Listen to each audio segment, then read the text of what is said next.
Hello everyone, Mia here from Resonance Astrology and welcome to my channel. Today we're going to take a look at the astrology of the week ahead from November 3rd till November 9th of 2025. And we're stepping into one of the more chaotic weeks of this year. We have multiple planets changing signs. We have Mars moving into the sign of Sagittarius, Venus moving into the sign of Scorpio. We have Mercury stationing retrograde, and we also have a pretty volatile Mars-Uranus opposition. They are kind of really shaking up the foundation. And we also have a Taurus full moon and Uranus retrograding back into the sign of Taurus as well. And so there's going to be a lot to talk about. This is probably going to be a bit of a longer video, but we're going to tune into it bit by bit. Also, I do want to give a reminder, just because we are in Mercury's pre-shadow phase.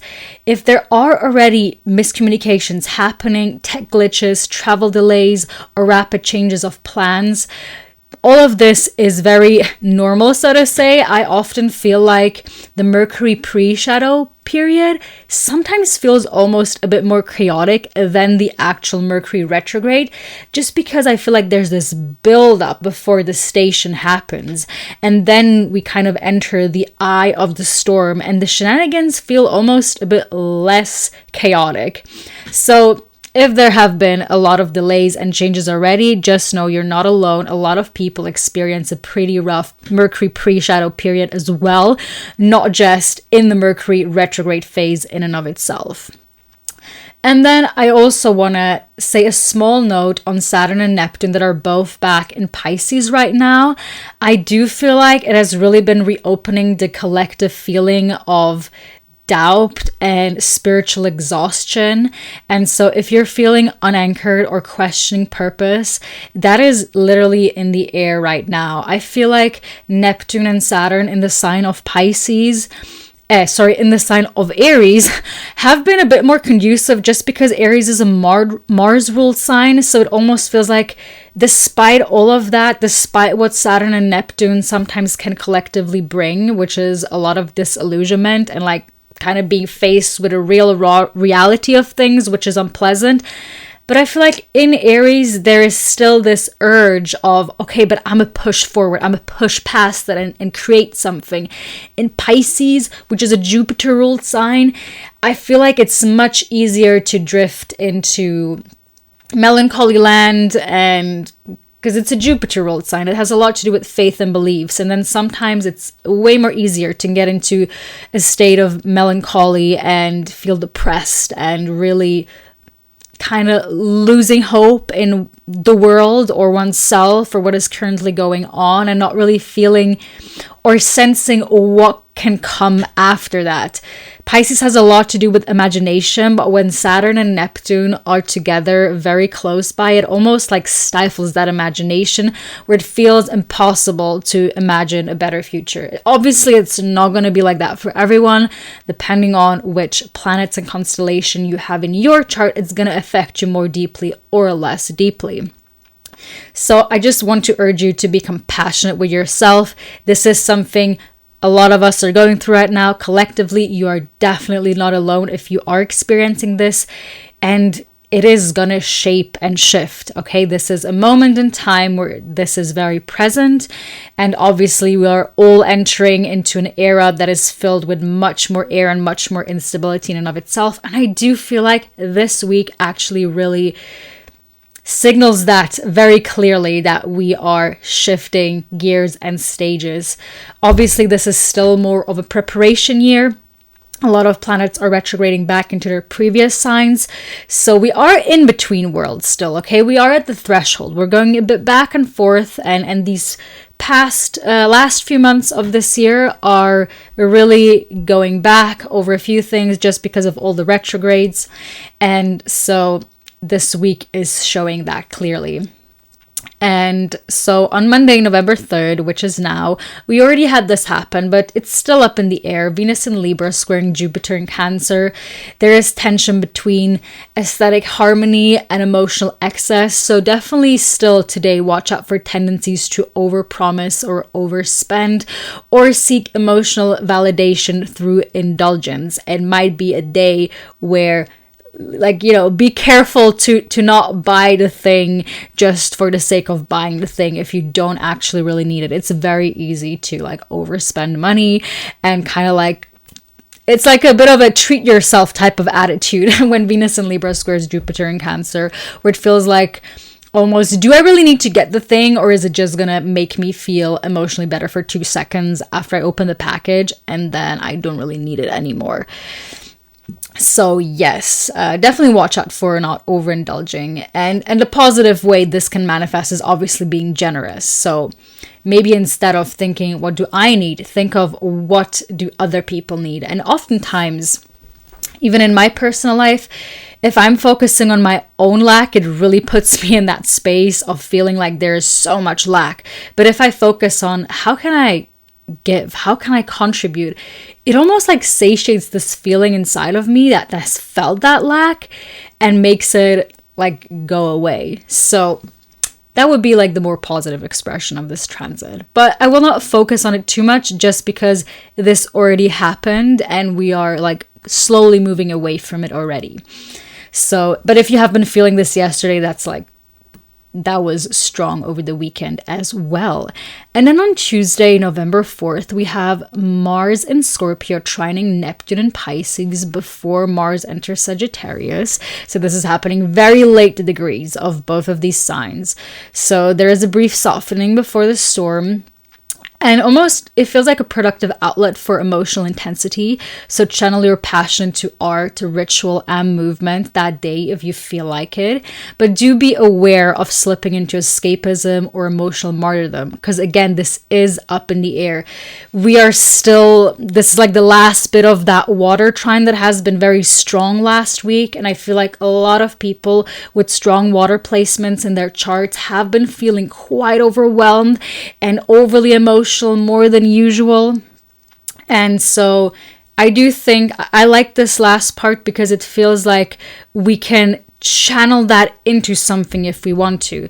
So it is actually a good day to create art and to express yourself in that way, to let it out in an artistic way. So yes. Yeah, I wrote here as a note, surrender that empowers rather than drains. That's the best case scenario. And then obviously Mars moves into the sign of Sagittarius, so the energy shifts fast from like this brooding waters of Scorpio, especially at that last degrees of Scorpio, to fire and motion. And there is Mars in Sagittarius is very motivation driven, very, I'm going to do it if I have a purpose behind it and I see it. But it can also be a bit raw and impulsive. And especially it immediately builds up towards that Mars-Uranus opposition, which is, you know, you might be feeling very bold, but then there's also a lot of unpredictability here with Uranus in the game. All the outer planets for me are very much like wild cards, but Uranus obviously is the biggest wild card of the wild cards. Like, it's the embodiment of wild card energy. In a way, when we predict Uranus, we basically say that Uranus is unpredictable. So what we can predict is that things may probably be chaotic, and whatever you think might happen might not actually be what is happening. It is a bit of an explosive point this week, like Mars opposing Uranus, because it brings sudden events, breakthroughs, but also breakdowns. So I guess the question, or what the universe is asking me here right now, is just to move differently. There is tension, especially with the mutable signs. If you have any placements or planets at, I would say, 0 to maybe 4 degrees of the mutable signs, so Sagittarius, Gemini, Pisces, or Virgo, definitely be very careful what happens that day, because Mars-Uranus can turn pretty volatile when they are thrown in the mix together. You know, we have Mars, the god of war, of frustration, of injuries, of setbacks, or of pushing through, paired with Uranus that brings in this erratic energy. So watch out for that day. I feel like it could easily be very explosive if we are unaware or if we are caught off guard. This is a day where things like road rage happens. Okay, let's not forget Uranus is still in Gemini, the sign of Mercury. Mercury is preparing to station retrograde. So think before you speak, because you might unnecessarily hurt yourself or other people, or just land in a moment of rage that seems small, but you go into it and then it just explodes and it gets more violent than you anticipated or than it needs to be. And obviously watch out for your environment, okay? Because I know here, like when we know the astrology weather, it's obviously easier to prepare. Like, it's basically like if it's Mars opposing Uranus day, well then you're going to prepare differently during that day. But people in our surroundings don't know that. So they might be getting caught off guard. And that's where it's interesting for us astrology knowers of the stars. We can see that. And then we can catch that and we're like, oh, that was that Mars-Uranus moment. Like this happens to me so many times. It's not even necessarily that the transits happen to me per se. Especially because not everyone's going to have planets that are directly triggered by that. So sometimes things happen in your environment. Maybe this is happening across your 1st and 7th house axis. Then, of course, it might involve your partner, right? So just be wary of that. It might not happen to you specifically. It might also just be happening around you. Like, you might not be the one that is raging on the road, but you might be caught in a road rage from somebody else, for example. Best case scenario is to use this energy for liberation and not destruction. But again, I just feel like with Mars, Uranus, also Mars, Pluto, the line is always very thin between like breakthrough and breakdown and things getting volatile. So watch out for that day. Also because Mars is like the planet of accidents. Yes, easily, if you're working in construction, things like that, do double, triple check your machines that day. Yes. And then we move into Wednesday, where we have the Taurus Full Moon. Obviously a big day as well. I think this is also just amplifying that Mars-Uranus square because the moon is also preparing to be full. And as we know, full moons usually heighten the energy. I mean, the word lunatic comes from the word luna. It's when the moon is at its brightest. People tend to go a bit insane, if I may say it like that. Just because that's what the full moon kind of does. It's also, I used to work as a nurse, and I can confidently say that during the full moon, there is so much more patient intakes. A lot more accidents happen during that time. The emotions are heightened during that time. So the full moon really does things. And because it's happening right one day after that Mars-Uranus opposition, I would, again, also just be extremely careful around machinery, around accidents happening, around suddenly raging. Again, sorry, I'm repeating myself at this point, but sometimes it needs to be said multiple times to get into the head. But yes, back to Wednesday and that Taurus full moon that is happening, culmination of themes around security, values, body instability, the Taurian themes. Obviously, the ruler of that full moon, Venus, is still in Libra at that time. So there is a longing for peace amidst the turbulence. And while Venus herself is preparing to move into the sign of Scorpio a bit later on, we are watching the shift from comfort to confrontation, from peacekeeping to truth-seeking. But what really defines this lunation is the return of Uranus to Taurus later that week. So absolutely, this full moon is not directly impacted by Uranus in that way, but it also is because Uranus is moving back into Taurus by the end of this week. So that combination exposes something very raw about the illusion of security in general. The ways we convince ourselves that stability is external, that it comes from systems, from money, from governments, or the physical world holding steady. Like Taurus wants permanence, Uranus insists on change. And so this full moon really shakes up that foundation of what do we actually trust when the structures we depend on start to wobble again. And this isn't necessarily about like losing safety, but it's about realizing that real safety is not externalized, and it's within our own adaptability, our own body and our own presence that we can create more stability. Because we've been living through an era where the instability of institutions has been impossible to ignore, and it will only continue so in the future. Again, as I already pointed out beginning of this talk, we are entering an era where there is a lot of instability. 2020, when we had that Saturn-Jupiter conjunction, was just the beginning of a whole new era that is, well, very much has the air element at its forefront, and air is very different than earth. And this Taurus full moon really kind of invites that reflection in again, where we realize the ground was never fixed. It was always breathing beneath us. And that the stability we think we have oftentimes isn't actual real stability. And this is important because once we realize that, we can actually focus on creating real stability, which involves being in our bodies, because stability is a feeling.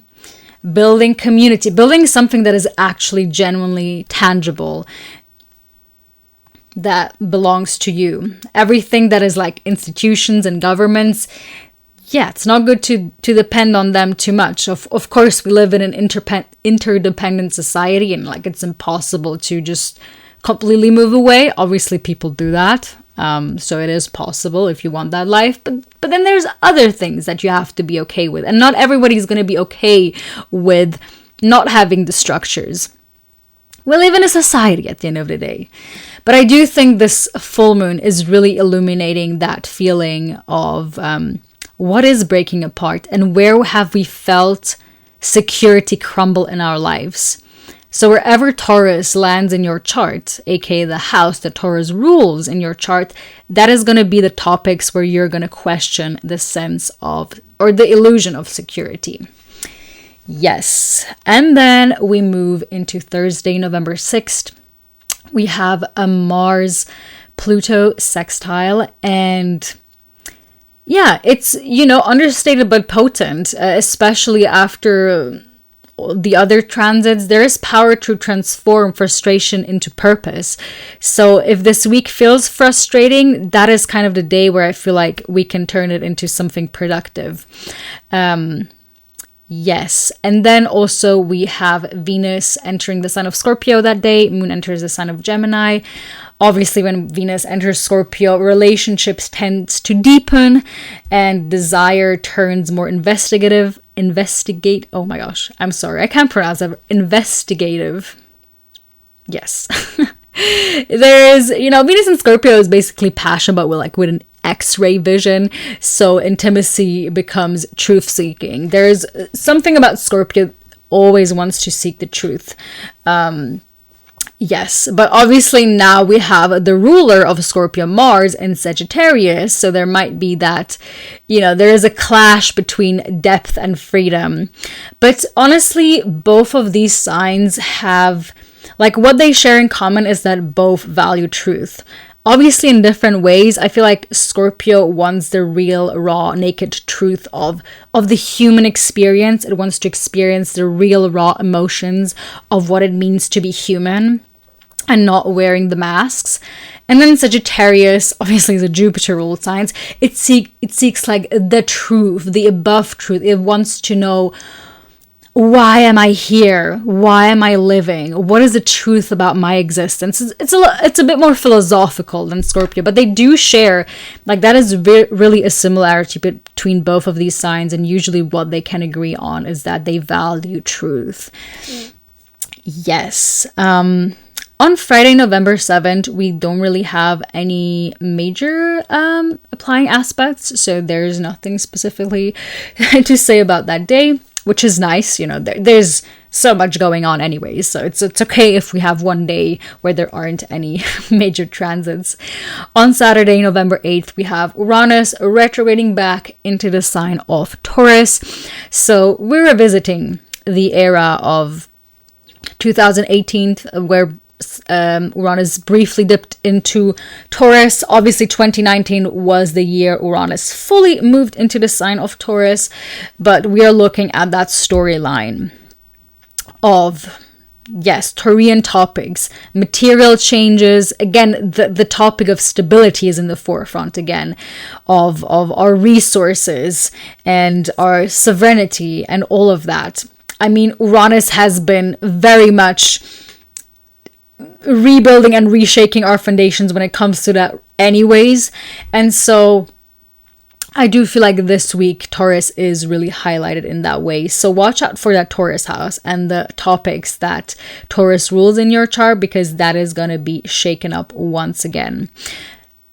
But of course, you know, we are, it's not like this is completely new to us, because we have experienced Uranus and Taurus for the past like 6, 7, 8 years. So this is one brief dip, and we're probably going to really see the change and the shift from what does Uranus and Taurus feel like again and what Uranus in Gemini feels like again. Uranus and Taurus kind of really don't do so well together, to be completely honest. Like, they're not besties just because they're polar opposites. Uranus and Gemini click a lot better. They have a similar stimulating energy to them. And actually, I did a horoscopes video for Uranus moving back into the sign of Taurus and covering both of these topics. So I'm actually going to put it somewhere up here, and I'm also going to link it down in the description below, because this is going to be super present now. So if you want a reminder for what Uranus moving back into Taurus means for you, definitely check out that horoscopes video, guys. So yes, we also have Venus squaring Pluto. Obviously, a lot of these outer planets are either at end degrees now or at the beginning of degrees now. So a lot of planets, when they move into a sign, they immediately have an aspect to the outer planets. Venus squaring Pluto, I mean, just generally Venus and Pluto together, there is emotional intensity that is very much peaking when these two come together. Obsession, power struggles, but I'm very much a proponent that obsession is a good thing, and that it can be a very healthy expression, because if we put it and devote ourselves to a project or to self-reinvention, it can really, really be a good thing.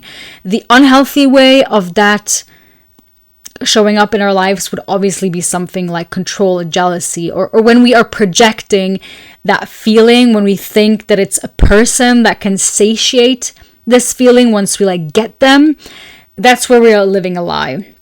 And we usually need to redirect that energy where we feel so obsessed with them or whatever they are representing, right? It's usually some archetype or something, a quality that they're representing that we think that we can only get once we have them in our lives, where it's no, that is reflecting something deep within us that we are not fully channeling, and we need to take an honest look inside ourselves and see, how can I pull it forth inside of me? And then it can really turn into something, like self-reinvention. Imagine if you put that obsession that you put into the other person, that time and energy, imagine if you put that into yourself, become self-obsessed. Don't become other people obsessed, become self-obsessed. Become your project, your creative project obsessed. Then you can really channel this energy in a good way. But of course, I just always want to caution when there is a Venus square Pluto, especially when Venus is in the sign of Scorpio, and Venus is always going to square Pluto now that Pluto is in Aquarius when she is in the sign of Scorpio. And again, it's a bit of a volatile energy again. So both Mars and Venus are going through it this week. Yes, we also have the Sun still in Scorpio. Obviously, going to trine the North Node in the sign of Pisces and sextile that South Node in the sign of Virgo, which definitely feels like the action that we are taking is kind of aligning with faith, and that the spiritual call outweighs the logistical plan. So again, just be careful around your obsessions. This might be a day where you feel like, oh, I'm meant to meet this person. Fate has brought us together. And that it could be just like, read the fine print. Read the fine print. The moon also enters Cancer that day. And then we go into Sunday, November 9th, where Mercury stations retrograde in the sign of Sagittarius. So, yes, you know, Mercury retrogrades. There's so much to be said about Mercury retrogrades. Honestly, I mean, they're always the talking point. I find it almost hilarious that Mercury, the god, like Hermes, that is known for being a bit of a like jester, essentially, that he is notoriously famous for like stirring up Mercury retrogrades. I mean, there's so many people, they don't even know about astrology. They have heard about Mercury retrogrades. They all kind of became infamous, to be completely honest. And so obviously there's always a lot of talk about Mercury's bad, and Mercury's going to bring back your ex, and Mercury's going to flip your life upside down, and you shouldn't do this around Mercury, and you should do that around Mercury retrograde. In my opinion, I'm like, let's not overcomplicate things at all. First of all, Mercury station retrograde is so freaking important. This happens 3 to 4 times every year. Imagine if the planet that has to do with communication, with thinking, would never station retrograde. We would never reflect any of our decisions, any of our opinions. We would never rethink what we are meant to do in our lives. We would never reroute. I think there's just this idea of this linear path of we're going forward and forward. And a lot of us just don't like when there is a reroute. And when it's like, maybe I wasn't meant to go through that door. Maybe I was meant to go through this door.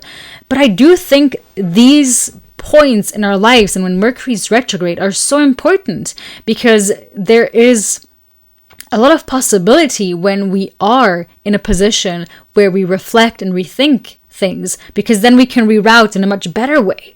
Okay, so I think Mercury retrogrades are very much important and necessary. And a lot of people have even had like positive outcomes through them because they have taken the time and because they have rethought of signing that contract or maybe changing that jobs. So Mercury retrogrades are not all bad at all. There's so many useful things we can do during that time. And again, all the re's, rethinking, rerouting, restructuring, re-examining, realigning. All of these words are retrograde words. And it's important to take these periods in our life to seriously think about things. But again, so it's really also where insights happen through when we are re-examining. And a lot of Mercury in Sagittarius has to do with our beliefs. What are our true beliefs?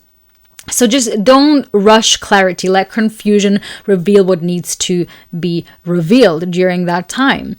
And end the week with some grounding intentions. It's a good time to journal and to recalibrate, because there is a lot going on in the air and you don't have to have it all figured out right now. I feel like Mercury retrograde is also the permission slip to be like, you don't have to have it all figured out. There's clarity can come through the confusion, through just keeping on going. Yes. So again, there's lots going on this week. I feel like there's obviously even more that could be said, but I really don't want to make this video too long because it is more of an overview.